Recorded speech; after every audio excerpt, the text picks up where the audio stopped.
24장 호소. 나는 한 백성으로서의 우리의 상태를 생각할 때 슬픔으로 충만해진다. 주님께서는 우리에게 하늘을 닫아버리지 않으셨지만 우리 자신의 계속적인 배교의 행동이 하나님과 우리를 분리시켰다. 교만과 탐욕과 세상을 사랑하는 정신은 추방이나 유죄 선고에 대한 두려움 없이 마음속에 간직되어 왔다. 비통하고 참람된 죄악들이 우리들 사이에 존재해왔다. 그럼에도 불구하고 일반적인 견해는 교회가 번영하고 있다는 것과 교회의 모든 영역에는 평안과 영적 번영이 있다는 것이다. 교회는 그 지도자 되신 그리스도를 따르는 일에서 돌아섰고 꾸준히 애굽을 향하여 퇴각하고 있다. 그러나 그들의 영적 결핍에 우려를 나타내거나 놀라는 자들은 별로 없다. 의심과 심지어 하나님의 영의 증언들을 불신하는 일까지 도처에서 우리 교회들에게 영향을 미치고 있다. 사단은 그렇게 되기를 바라고 있다. 그리스도 대신에 자아를 전하는 목사들도 그렇게 되기를 바랄 것이다. 증언들은 읽혀지지 않고 이해되지 않고 있다. 하나님께서 그대들에게 말씀하셨다. 빛은 그분의 말씀과 증언들에서 비치고 있었지만 그 둘은 다같이 등한히 여겨지고 멸시되어 왔다. 그 결과는 우리들 사이에서 순결과 헌신과 열성의 부족으로 나타난다. 각 사람은 마음속으로 이런 질문을 해보라. 우리는 어떻게 이와 같은 영적 허약과 불화의 상태에 빠져버렸는가? 우리의 행동이 우리의 믿음과 일치되지 않기 때문에 우리는 하나님의 불쾌히 여기심을 스스로 초래하지 않았는가? 우리는 그리스도의 임재와 그분의 뜻을 깨닫는 더 깊은 지식보다는 오히려 세상의 호의와 칭찬을 구하고 있지 않았는가? 그대들 자신의 마음을 살피고 그대들 자신의 행동을 판단해보라. 그대들은 지혜로운 친구들을 찾고 있는가? 그렇지 않으면 세속적인 친구들, 하나님을 두려워하지 않고 복음을 순종하지 않는 동료들을 즐겨 택하고자 하고 있는가? 그대들의 레크레이션은 도덕적 영적 활력을 나누어 줄 수 있는 것들인가? 그것들은 사상과 행동의 순결로 이끌어갈 것인가? 불순이 오늘날 널리 보급되어 있는데 심지어 그리스도를 따르노라고 공언하는 자들 사이에서도 그러하다. 도덕적 능력은 끊임없이 약화되고 있는 반면에 정욕은 억제되지 않고 동물적 성향은 방종으로 힘을 얻고 있다. 많은 사람들은 하나님의 말씀이 금지하는 세속적이요 풍기를 물랑케 하는 오락에 열광적으로 참여하고 있다. 그리하여 그들은 하나님과의 관계를 끊고 세속적 쾌락을 사랑하는 자들의 대열에 속한다.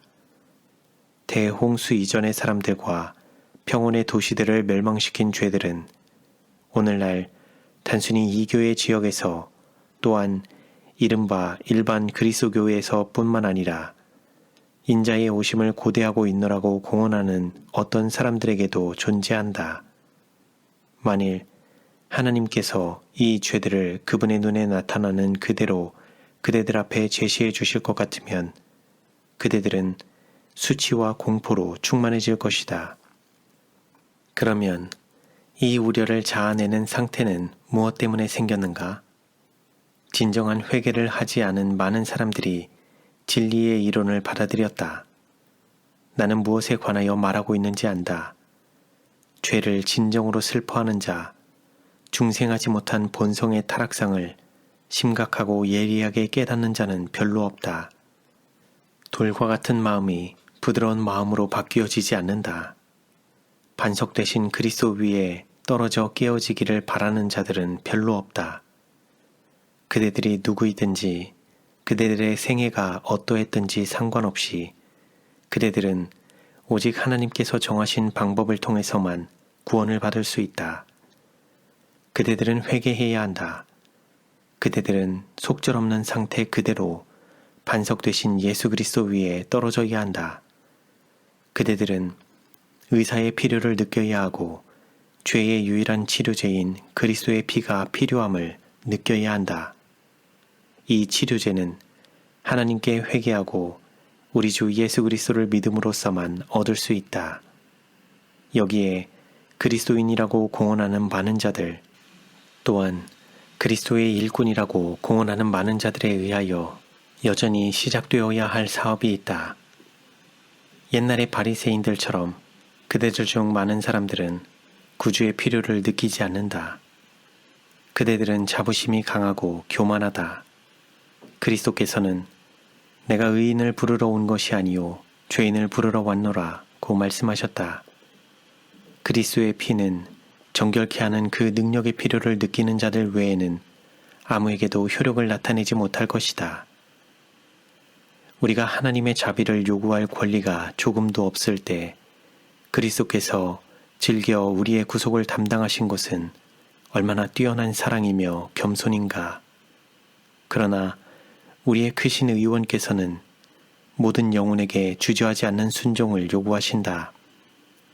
우리는 우리 자신의 상황에 대한 처방을 스스로 내려서는 안 된다. 그리스도께서 의지와 행동을 완전히 지배하셔야 한다. 많은 사람들은 그들 자신의 상태와 위험을 깨닫지 못한다. 그리고 그리스도의 사업의 성격과 방법에는 모든 세상의 원칙과 반대되고 인간의 마음의 교만과 상치되는 것이 많이 있다. 예수님께서는 우리 자신을 그분의 손에 완전히 맡기고 그분의 사랑과 지혜를 신뢰하도록 요구하신다. 우리는 니고데모처럼 우리의 도덕적 품성이 올바랐으므로 보통 죄인과 마찬가지로 하나님 앞에 우리 자신을 낮출 필요가 없다고 뽐낼지도 모른다. 그러나 우리는 죄인들의 괴수와 똑같은 방법으로 생명에 들어가는 것으로 만족한다. 우리는 우리 자신들의 의를 부인하고 그리스도의 의가 우리에게 전가되도록 간구해야 한다. 우리는 힘을 얻기 위하여 그리스도를 완전히 의지해야 한다. 자아는 죽어야 한다. 우리는 우리가 가진 모든 것이 엄청난 하나님의 은혜의 부요에서 온 것임을 인정해야 한다. 우리의 마음에서 우러나오는 말은 이와 같은 것이어야 한다. 여호와여, 영광을 우리에게 돌리지 마옵소서. 우리에게 돌리지 마옵소서. 오직 주의 인자하심과 진실하심을 인하여 주의 이름에 돌리소서. 진정한 믿음에 사랑이 뒤따르고 사랑에 순종이 뒤따른다. 회개한 사람의 모든 힘과 정욕은 그리스도의 지배를 받게 된다. 그분의 영은 새롭게 하는 능력이므로 그것을 받아들이는 모든 사람을 하나님의 형상으로 바꾸어 준다. 이 경험은 진리를 믿노라고 고백하는 소수의 사람들만이 이해하고 있다는 말을 하게 되어 나는 슬퍼진다. 대단히 많은 사람들이 그들 자신의 길을 따르고 그들의 죄악적 욕망에 빠져 있으면서도 그리스도의 제자라고 공언한다. 그들은 마음을 하나님께 결코 굴복시키지 않았다.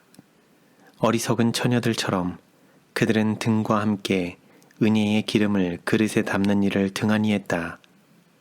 나의 형제들이여, 나는 그대들에게 믿노라고 공언하고 심지어 진리를 가르치노라고 공언하는 많은 사람들이 죄의 속박에 매여 있다고 말하는 바이다.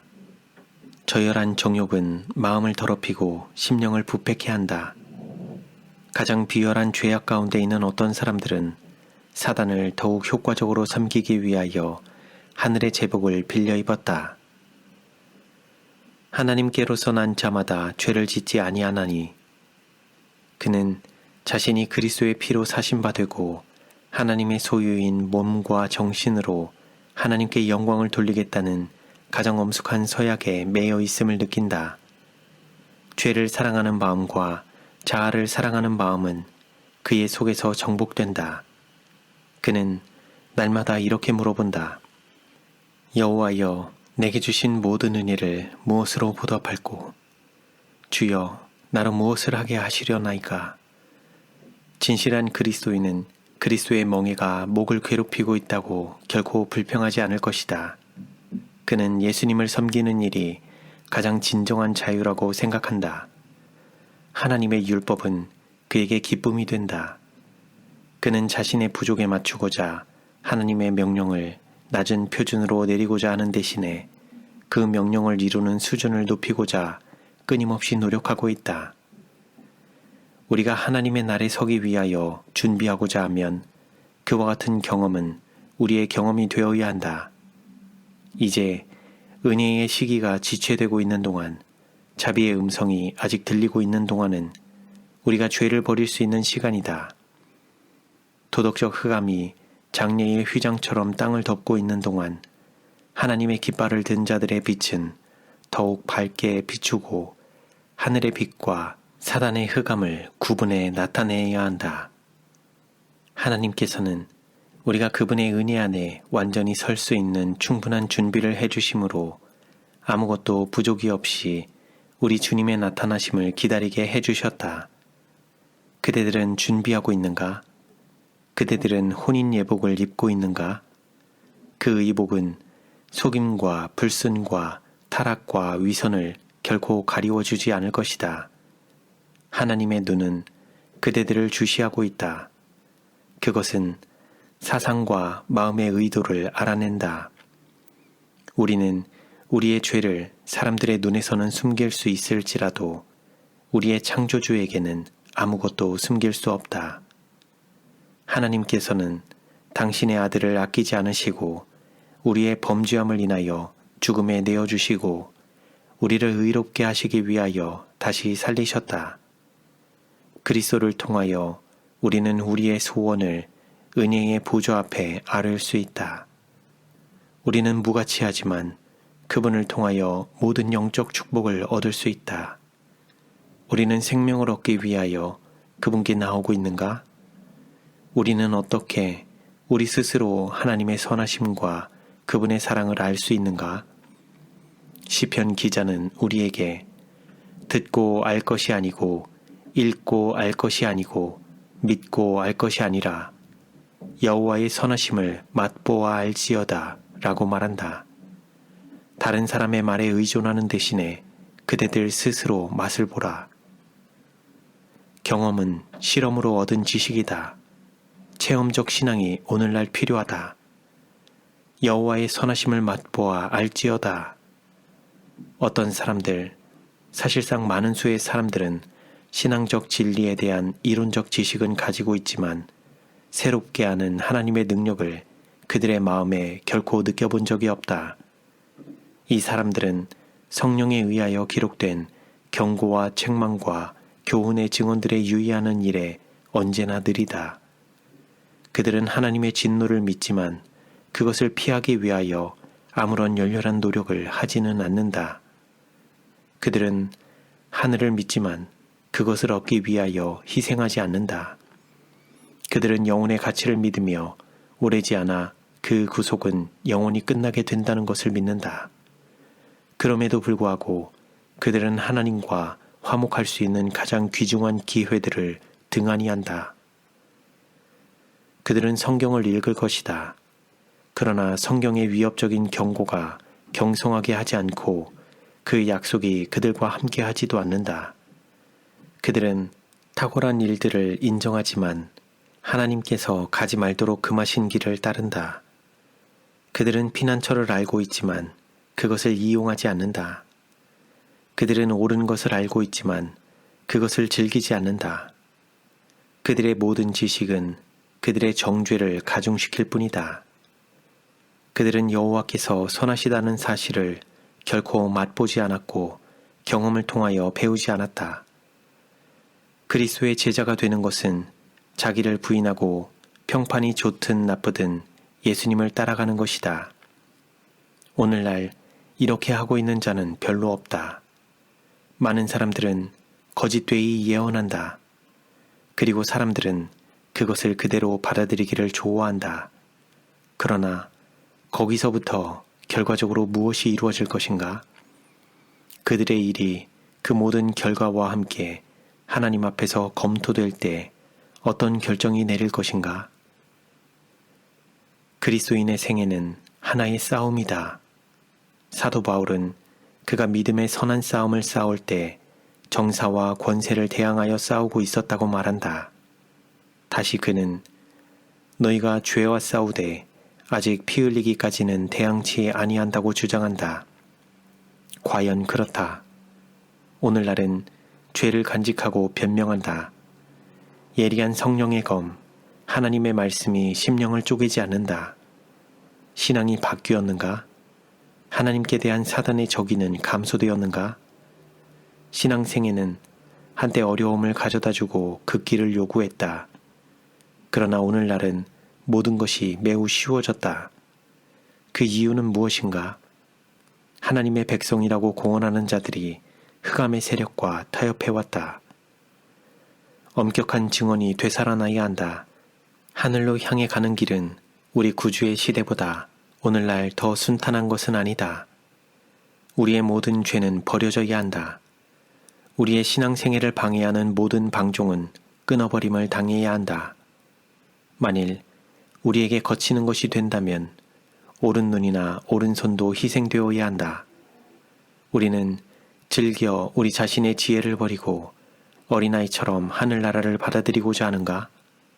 우리는 우리가 택한 세속적인 친구들을 즐겨 버리고자 하는가? 우리는 사람들의 인정을 즐겨 희생하고자 하는가? 영생의 상급은 무한한 가치가 있다. 우리는 얻어야 할 목적의 가치에 상응한 노력을 하고 희생을 할 것인가? 우리가 이루는 교제는 아무리 제한된 것일지라도 우리에게 어느 정도의 영향을 준다. 우리가 그 영향을 받는 범위는 친밀의 정도, 교제의 항구성, 우리가 교제하는 자에 대한 사랑과 존경 등에 의하여 결정될 것이다. 그와 같이 그리스도와의 친숙과 교제를 통하여 우리는 흠없는 모본 되신 그분과 같아질 것이다. 그리스도와 교제하는 것, 얼마나 말할 수 없이 귀중한 일인가? 만일 우리가 그런 교제를 구하고 그것을 얻기 위하여 어떤 희생도 불사할 것 같으면 그 교제를 누리는 것이 우리의 특권이다. 초기의 제자들은 그리스도의 말씀을 듣고 그분이 필요함을 느꼈다. 그들은 그분을 찾고 발견하고 따랐다. 그들은 집에서, 식탁에서, 골방에서, 들에서 그분과 함께 있었다. 그들은 교사와 함께 있는 학생들처럼 그분과 함께 있었고 날마다 그분의 입술에서 거룩한 진리의 교훈을 받았다. 그들은 마치 종들이 그들의 의무를 깨닫기 위하여 주인을 쳐다보듯이 그분을 바라보았다. 그들은 즐겁고 기쁜 마음으로 그분을 섬겼다. 그들은 훌륭한 병사들이 그들의 사령관을 따르듯이 그분을 따르고 믿음의 선한 싸움을 싸웠다. 그들은 그와 함께 있는 자들, 곧 부르심을 입고 빼내심을 얻고 진실한 자들이다. 저 안에 거한다 하는 자는 그의 행하시는 대로 자기도 행할지니라. 누구든지 그리스도의 영이 없으면 그리스도의 사람이 아니라. 이와 같이 그리스도와 같아지면 세상 사람들의 눈에 띄게 될 것이다. 그것은 주목과 눈평의 주제가 된다. 그리스도인은 그 큰 변화를 깨닫지 못할 수도 있다. 왜냐하면 품성에 있어서 그리스도를 더욱 밀접히 닮으면 닮을수록 그 자신에 대한 견해가 더욱 겸손해질 것이기 때문이다. 그러나 그것은 그의 주변에 있는 모든 사람들에게 목격되고 느껴질 것이다. 하나님께 속한 일에 가장 깊은 체험을 가진 자들은 교만과 자고심에서 가장 멀리 옮겨져 있다. 그들은 자아에 대해서는 가장 겸손한 생각을 갖고 그리스도의 영광과 탁월함에 관하여서는 가장 고상한 관념을 가진다. 그들은 그분을 섬기는 일에 있어서 가장 낮은 자리가 그들에게는 너무도 명예로운 자리임을 느낀다. 모세는 광채로 빛나는 그의 얼굴이 그 자신처럼 하나님과 교통하지 않은 자들에게 고통과 위협이 된 것을 깨닫지 못했다. 바울은 그리스도인 생애에 나타난 그 자신의 향상에 대하여 매우 겸비한 견해를 가지고 있었다. 그는 내가 이미 얻었다함도 아니요 온전히 이루었다함도 아니라고 말한다. 그는 자기 자신을 죄인 중에 괴수라고 말한다. 그러나 바울은 주님께 크게 영광을 받았다. 그는 거룩한 이상 가운데 셋째 하늘로 이끌려가서 알려주도록 허락되지 않은 하나님의 영광의 계시를 그곳에서 받았다. 침례 요한은 우리 구주께로부터 선지자들 중 가장 크다는 말을 들었다. 그러나 하나님께 속한 이 사람의 말과 십자가의 종들이라고 공언하는 많은 사람들의 말과는 얼마나 대조적인가? 침례 요한이 그리스도이냐는 질문을 받았을 때 그는 자기 자신을 주님의 신들매 풀기도 감당치 못할 자라고 주장한다. 그의 제자들이 사람들의 주의가 새 선생에게 향해졌다는 불평을 했을 때 요한은 그들에게 자기 자신이 다만 약속하신 분의 선구자에 불과한 것으로 주장해 왔다는 사실을 상기시켰다. 신랑처럼 그분의 백성의 애정의 첫째 자리는 그리스도에게 속한다.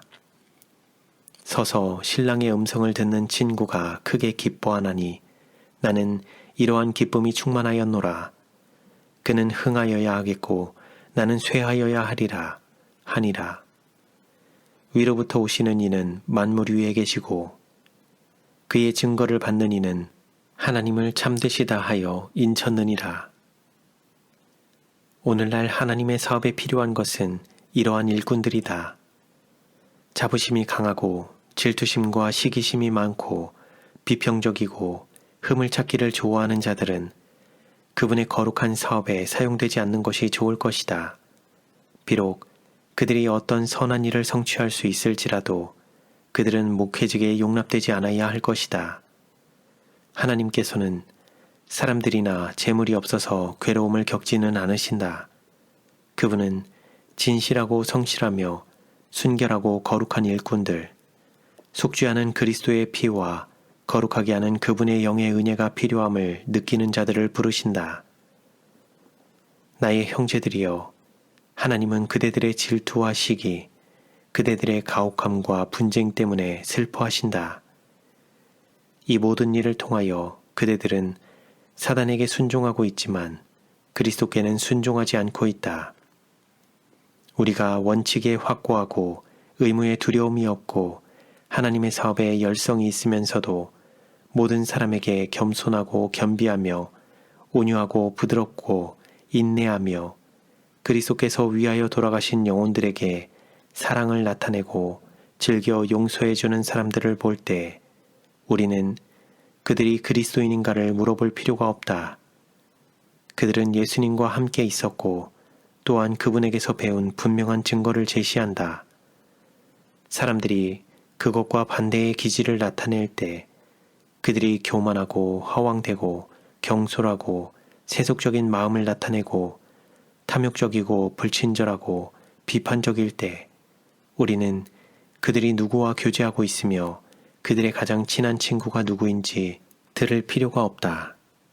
그들은 마법을 믿지 않을지 모른다. 그러나 그럼에도 불구하고 그들은 악령과 교통하고 있다.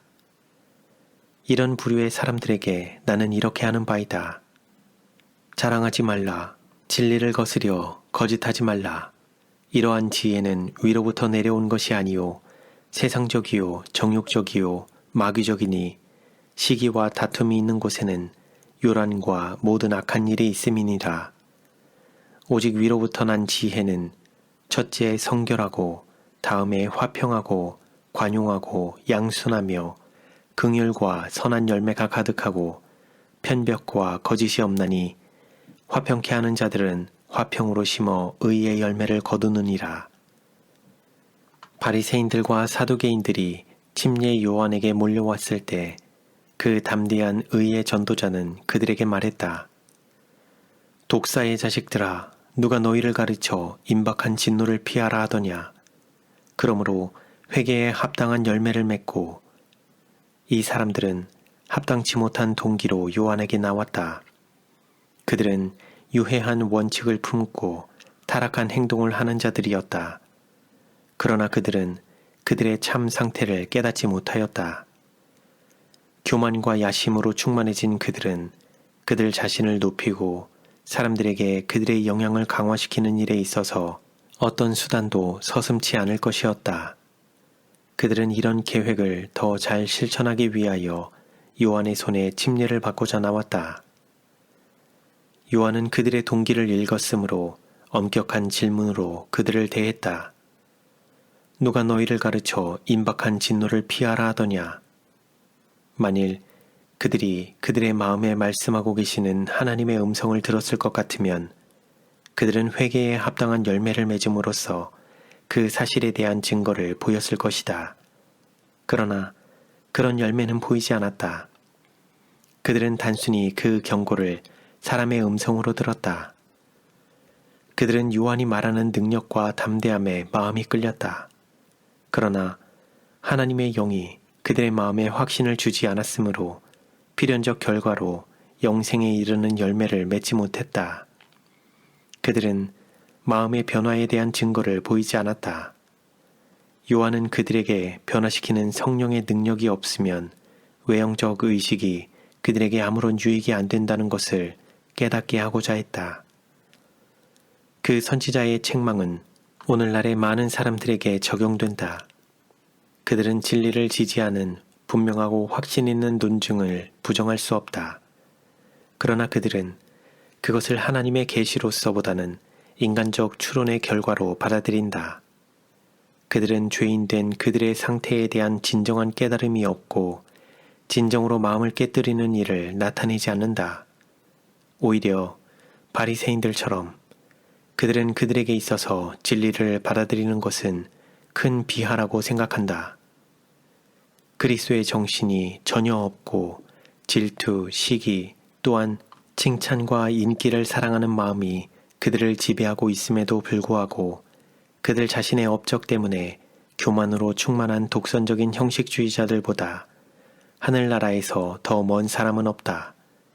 그들은 요한이 독사의 자식, 악한 자의 자녀들이라고 말한 것과 동일한 계층에 속한다. 그런 사람들은 눈에 띄지 않고 의심을 받지 않은 채 우리들 사이에 존재한다.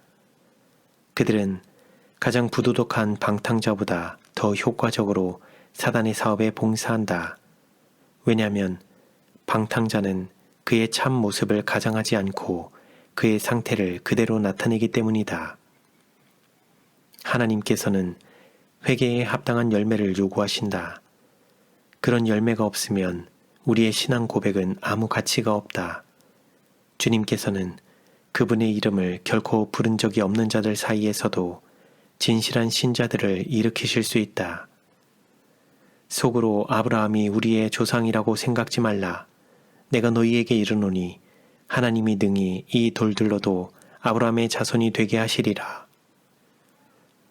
하나님은 마음과 생애가 변화되지 않은 사람들에게 의존하지 않으신다.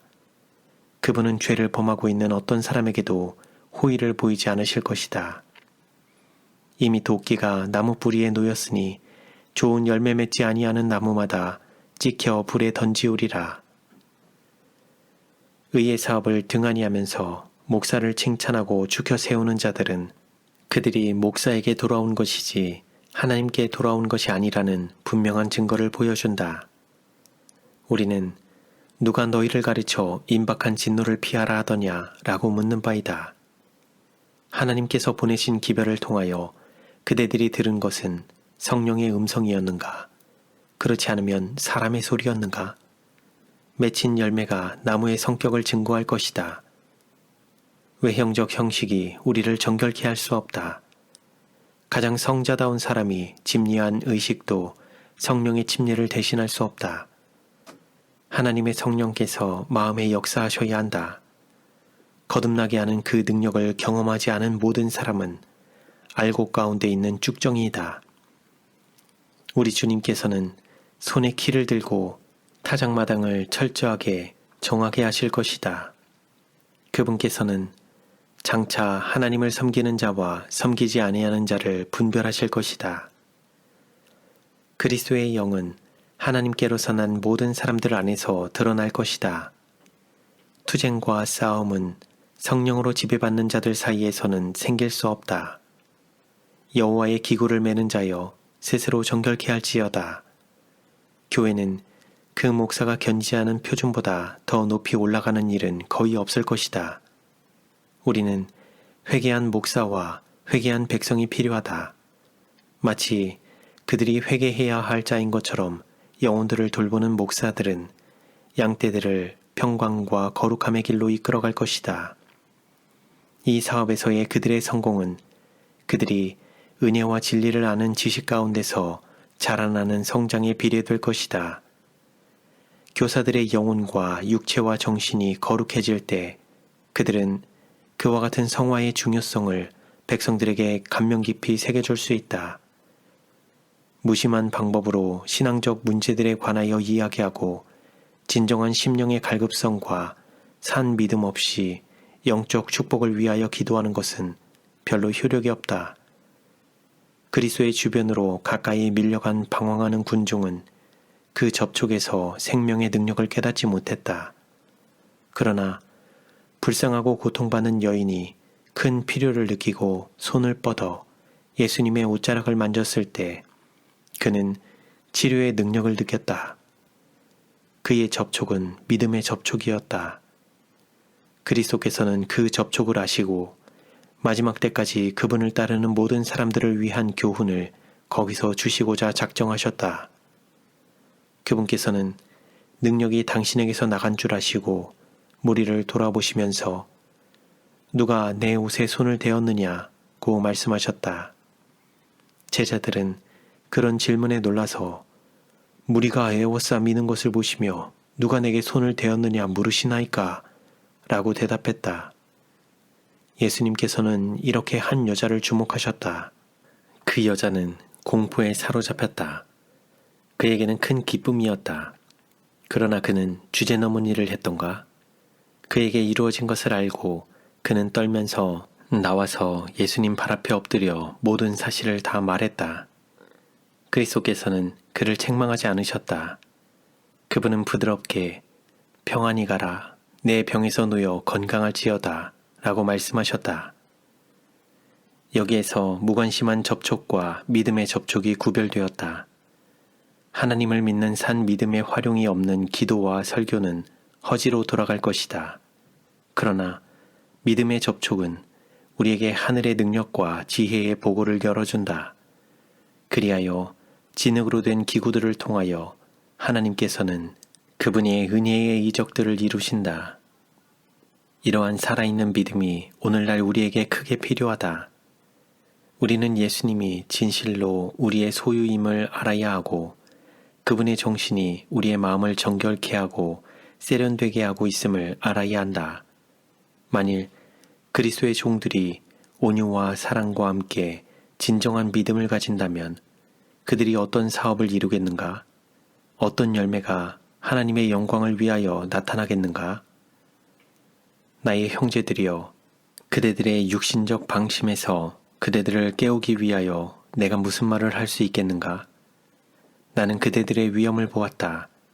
교회 안에는 신자들과 불신자들이 공존한다. 그리스도께서는 포도나무와 그 가지의 비유에서 이 두 계급을 나타내신다. 그분은 당신을 따르는 자들을 권면하신다. 내 안에 거하라. 나도 너희 안에 거하리라. 가지가 포도나무에 붙어있지 아니하면 절로 과실을 맺을 수 없음같이 너희도 내 안에 있지 아니하면 그러하리라. 나는 포도나무요 너희는 가지니 저가 내 안에 내가 저 안에 있으면 이 사람은 과실을 많이 맺나니 나를 떠나서는 너희가 아무것도 할 수 없음이라. 가장된 연합과 믿음으로 그리스도와 이룬 진정한 연결과는 크게 다르다. 진리를 믿는다는 공언은 사람들을 교회에 속하게 한다. 그러나 이것들이 그들이 산 포도나무와 생명적 연결을 이루고 있다는 것을 입증하지는 않는다. 참 제자와 그리스도를 따르노라고 주장하면서도 그분을 믿는 믿음이 없는 자들을 구별하는 하나님의 척도가 주어져 있다. 한 무리는 열매를 맺고 있지만 다른 무리는 열매가 없다. 한쪽은 더 많은 열매를 맺기 위하여 하나님의 칼에 자주 전정을 당하지만 다른 쪽은 마른 가지들로서 머지않아 산 포도나무에서 잘려 나가게 되어 있다. 나는 우리 백성들이 그들에게 주어진 산 증언을 간직하고 교회가 불신의 요소들로부터 순결하게 보존되기를 간절히 바란다. 우리는 나는 포도나무요 너희는 가지니 라고 한 말씀에서 밝혀진 것보다 그리스도에 대한 더 밀접하고 더 친밀한 관계를 생각해 볼 수 있는가? 가지의 섬유질은 포도나무의 섬유질과 거의 동일하다. 줄기에서 가지로 전달되는 생명의 교류와 힘과 결실은 방해받지 않고 계속적이다. 뿌리는 가지를 통하여 그 영양분을 보낸다. 그와 같은 것이 그리스도에 대한 참 신자의 관계이다. 그는 그리스도 안에 거하면서 그분에게서 영양분을 흡수한다. 이 영적 관계는 개인적 믿음을 활용함으로써만 이루어질 수 있다. 이 믿음은 우리 편에서 최고의 우선권, 완전한 의존, 완전한 헌신을 나타내어야 한다. 우리의 의지는 완전히 하나님의 의지에 굴복되고 우리의 감정과 욕망과 흥미와 명예는 그리스도의 왕국의 번영과 그분의 사업의 영광과 동일시 되어야 한다. 우리는 그분에게서 끊임없이 은혜를 받고 그분께서는 우리에게서 감사를 받으셔야 한다. 이와 같은 연결과 교통의 친밀함이 이루어질 때 우리의 죄는 그리스도께 놓여지고 그분의 의는 우리에게 입혀지게 된다. 그분께서는 우리로 하여금 그분 안에서 하나님의 의가 되게 하시기 위하여 우리를 위하여 죄로 삼으신 바 되셨다. 우리는 그분을 통하여 하나님께 나아갈 수 있게 되었다. 우리는 사랑하는 아들 안에서 영접을 받는다. 누구든지 말이나 행동으로 믿는 자를 해치는 자는 그렇게 함으로써 예수님을 해하게 된다. 하나님의 자녀이기 때문에 한 사람의 제자에게 냉수 한 그릇을 주는 사람은 누구든지 그리스도께 드린 것으로 인정을 받게 될 것이다. 그리스도께서 신자들에 대한 당신의 관계를 나타내는 아름다운 상징을 주신 것은 그분께서 바야흐로 제자들을 떠나가고자 하신 때였다. 그분은 볼 수 있는 당신의 임재가 없어진 후에 그들이 영적 생명을 유지할 수 있는 그분 자신과의 밀접한 연합을 그들 앞에 제시하고 계셨다. 그것을 그들의 마음에 새겨주기 위하여 그분께서는 그 가장 두드러지고 적합한 상징으로서 포도나무를 그들에게 제시하셨다. 유대인들은 언제나 포도나무를 식물들 중 가장 고상한 것으로 또한 강하고 탁월하고 결실이 풍부한 모든 것의 한 상징으로 간주했다. 우리 주님은 이렇게 말씀하시고 싶으셨던 것 같다. 그대들이 그처럼 높이 평가하는 포도나무는 하나의 상징이다. 나는 실체이다. 나는 참 포도나무이다. 한 민족으로서 그대들은 포도나무를 높이 평가한다. 그대들은 죄인들로서 나를 세상의 모든 것보다 높이 평가해야 한다. 가지가 포도나무에서 분리되면 살 수 없다. 그대들도 내 안에 거하지 않으면 더 이상 살 수 없다. 그리스도를 따르는 모든 자들은 그분의 말씀을 들은 제자들처럼 이 교훈에 깊은 흥미를 가지고 있다. 사람은 반역을 통하여 자기 자신을 하나님께로부터 분리시켰다. 그 분리는 넓고 무섭다. 그러나 그리스도께서는 우리를 다시 그분 자신과 연결시켜 주시기 위하여 대비책을 마련하셨다. 악의 세력은 인간의 본성과 너무도 동질적인 것이기 때문에 그리스도와 연합하지 않으면 아무도 승리할 수 없다. 이 연합을 통하여 우리는 도덕적, 영적 힘을 얻는다. 우리가 만일 그리스도의 정신을 소유하게 되면 의의 열매, 사람들에게 영광과 축복이 되고 하나님을 영화롭게 할 열매를 맺게 될 것이다. 아버지는 포도를 손질하는 분이시다. 그분은 능숙하게, 자비롭게 열매 맺는 모든 가지를 전정하신다. 오늘날 그리스도의 고난과 비난에 동참하는 자들이 이후에는 그분의 영광에 참여하게 될 것이다. 그분은 그들을 형제라 부르시기를 부끄러워 아니하신다. 그분의 천사들이 그들을 섬긴다. 그분의 두 번째 나타나심도 인자로서 나타나실 것이다. 그리하여 그분의 영광 중에서까지도 그분은 당신 자신을 인간과 동일시하실 것이다. 그분과 연합한 자들에게 그분께서는 여인이 어찌 그 젖 먹는 자식을 잊겠으며 그들은 혹시 잊을지라도 나는 너를 잊지 아니할 것이라. 내가 너를 내 손바닥에 새겼고 너의 성벽이 항상 내 앞에 있나니 라고 언명하신다. 아, 얼마나 놀라운 특권이 우리 앞에 제시되어 있는가. 우리는 이런 축복을 얻는 유일한 통로가 되는 그리스도와의 연합을 이루기 위하여 가장 열렬한 노력을 할 것인가? 우리는 의에 의하여 우리의 죄를 주님께로 돌아옴으로 우리의 범죄를 깨뜨려 버릴 것인가? 회의론과 불신이 널리 보급되어 있다. 그리스도께서는 인자가 올 때에 세상에서 믿음을 보겠느냐? 라고 질문하셨다. 우리는 적극적인 산 믿음을 가져야 한다. 우리의 믿음의 항구성은 우리의 연합의 조건이다. 산 믿음으로 그리스도와 이룬 연합은 지속적이다. 모든 다른 연합은 파멸되고야 말 것이다. 그리스도께서는 먼저 우리를 택하시고 우리의 구속을 위하여 무한한 값을 지불하셨다. 그러므로 참된 신자는 그리스도를 모든 것 가운데 첫째요, 마지막이요, 최선의 것으로 택한다. 그러나 이 연합은 우리에게 무엇인가를 가르치게 한다. 그것은 교만한 자에 의하여 이루어져야 할 철저한 의존의 연합이다. 이 연합을 이루는 모든 자들은 그리스도의 속죄의 피의 필요를 느껴야 한다. 그들은 마음의 변화를 이루어야 한다. 그들은 자신의 의지를 하나님의 의지에 굴복시켜야 한다. 외적 장애와 내적 장애로 더불어 싸우는 투쟁이 있을 것이다.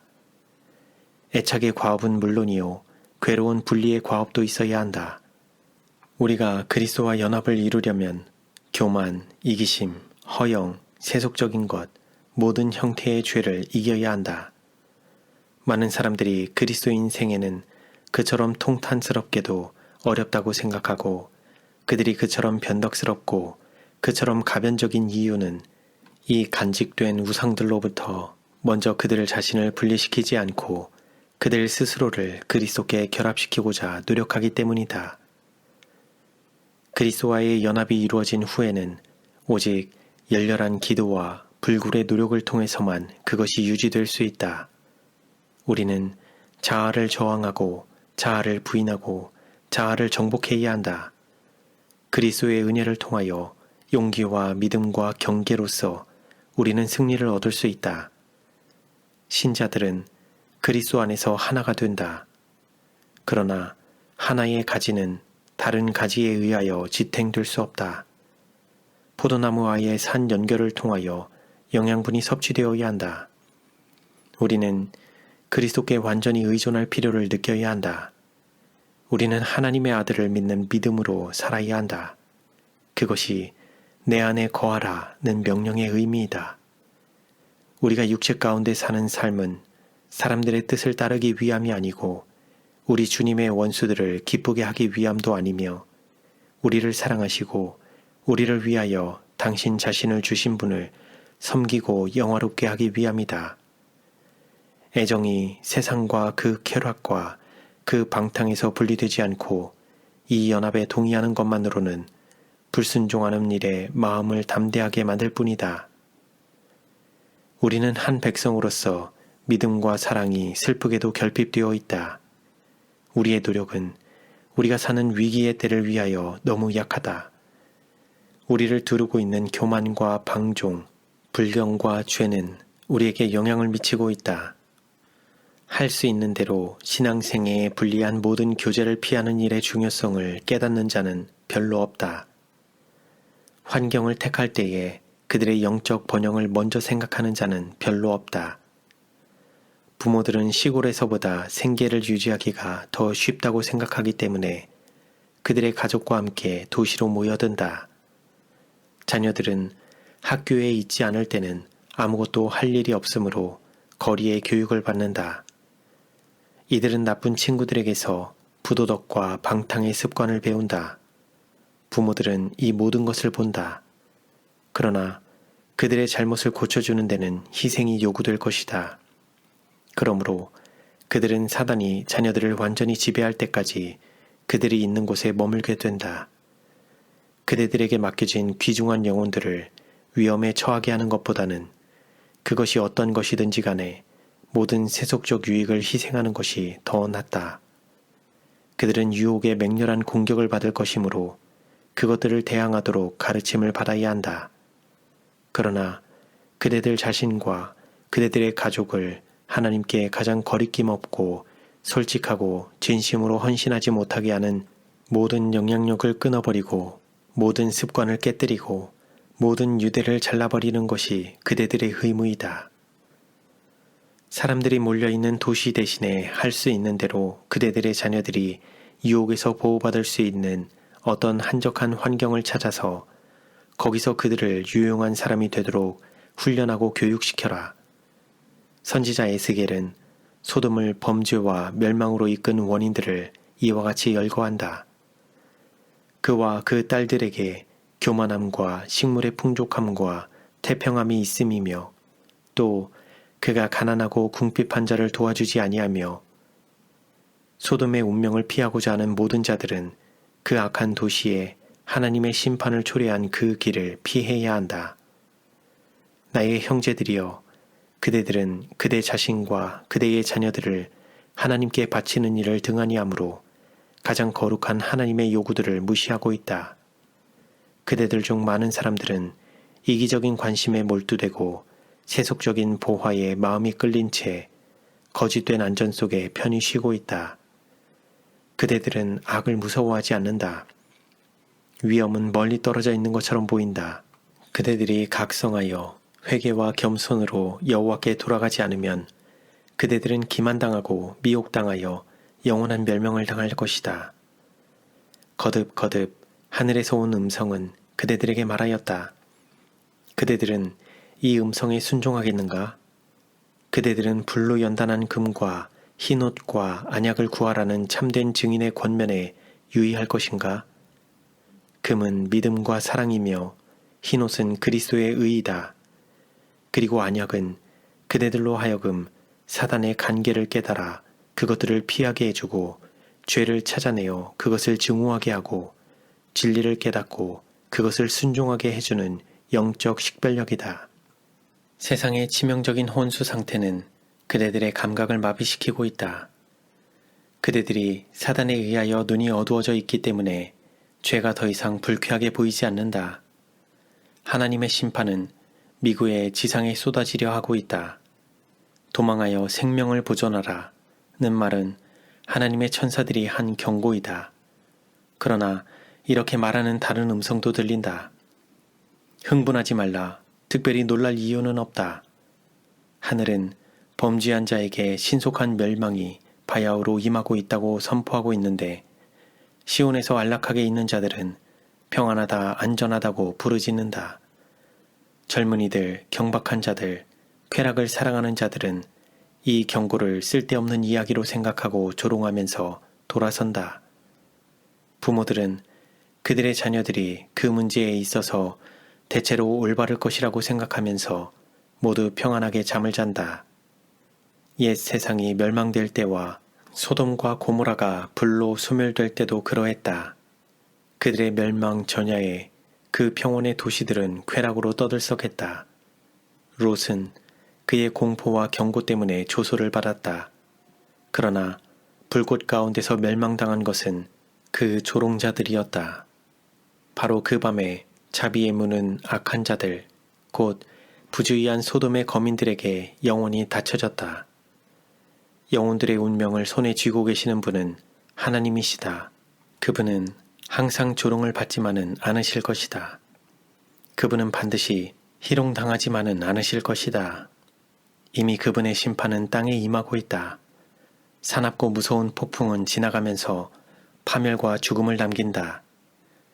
삼켜버리는 불은 사람이 없는 숲과 인구가 조밀한 도시를 쓸어버린다. 폭풍과 파선은 바다를 여행하는 자들을 기다린다.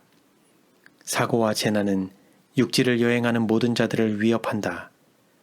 태풍, 지진, 전쟁과 기근은 신속히 꼬리를 물고 일어난다. 그러나 사람들의 마음은 굳어진다. 그들은 경고하는 하나님의 음성을 깨닫지 못한다. 그들은 몰려오는 폭풍을 피할 수 있는 유일의 피난처로 도망하지 못할 것이다. 날카로운 눈으로 접근하는 위험을 보고 경고의 음성을 높이도록 시온의 성벽 위에 배치된 많은 사람들은 잠들어 있다. 이 위기의 시간에 가장 활동적이고 방심하지 않아야 할 바로 그 사람들이 그들의 의무를 등한히 하고 영혼들의 피를 그들 자신에게 초래하고 있다. 나의 형제들이여, 악한 불신의 마음을 경계하라. 하나님의 말씀은 그 제한 조항에 있어서 분명하고 철저하다. 그것은 그대들의 이기적 방종을 방해한다. 그러므로 그대들은 거기에 순종하지 않는다. 그분의 영의 증언들은 성경을 주목하도록 호소하고 그대들의 품성의 결점들을 지적하고 그대들의 죄를 책망한다. 그러므로 그대들은 그 증언들에 유의하지 않는다. 그대들의 육신적이요 안락을 좋아하는 행동을 정당화시키기 위하여 그대들은 그 증언들이 하나님께로부터 온 것인지에 대하여 의심하기 시작한다. 만일 그대들이 그 교훈에 순종하려고 한다면 그대들은 그 증언들이 하나님께로부터 온 것임을 확신하게 될 것이다. 그대들의 불신이 그 증언들의 진실성에 영향을 미치지 못한다는 것을 기억하라. 만일 그것들이 하나님께로서 온 것이면 그것들은 설 것이다. 과거 36년 동안 교회 안에 존재해온 이 증언들을 믿는 하나님의 백성들의 믿음을 약화시키고자 노력하는 자들은 하나님을 대항하여 싸우고 있는 것이다. 그대들이 멸시하고 조롱하는 것은 도구가 아니고 이 경고와 책망을 그대들에게 하신 하나님이시다. 우리 구주께서 당신의 제자들에게 주신 교훈 가운데 특별히 우리에게 적용되는 권고의 말씀들이 있다. 너희는 스스로 조심하라. 그렇지 않으면 방탕함과 술 취함과 생활의 염려로 마음이 둔하여지고 뜻밖의 그날이 덫과 같이 너희에게 임하리라. 깨어라, 기도하라, 일하라. 이 말은 믿음의 진실한 생애이다. 항상 기도하라. 즉 언제나 기도의 정신으로 지내라. 그리하면 그대들은 주님의 오심을 위하여 준비를 갖추고 있게 될 것이다. 파수꾼들은 백성들의 상태에 대하여 책임이 있다. 그대들이 교만과 시기와 의심과 다른 죄들을 향하여 문을 열어주는 한 투쟁과 증오와 온갖 악한 일들이 있을 것이다.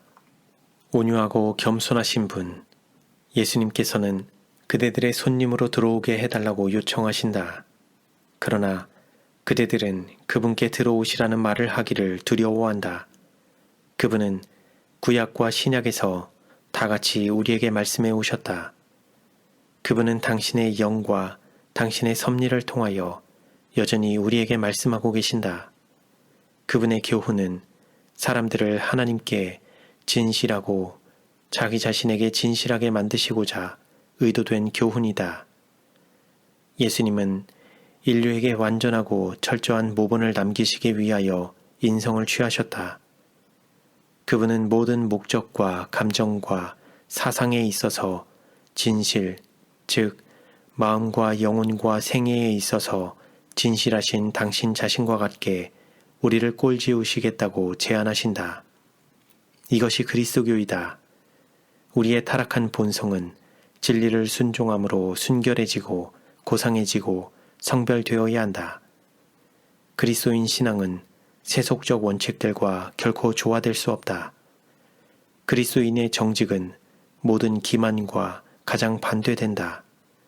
심령 속에 그리스도의 사랑을 가장 많이 품고 있는 사람, 구주의 모습을 가장 완전하게 반사하는 자는 지상에서 하나님 보시기에 가장 진실하고 가장 고상하고 가장 존경할 만한 사람이다.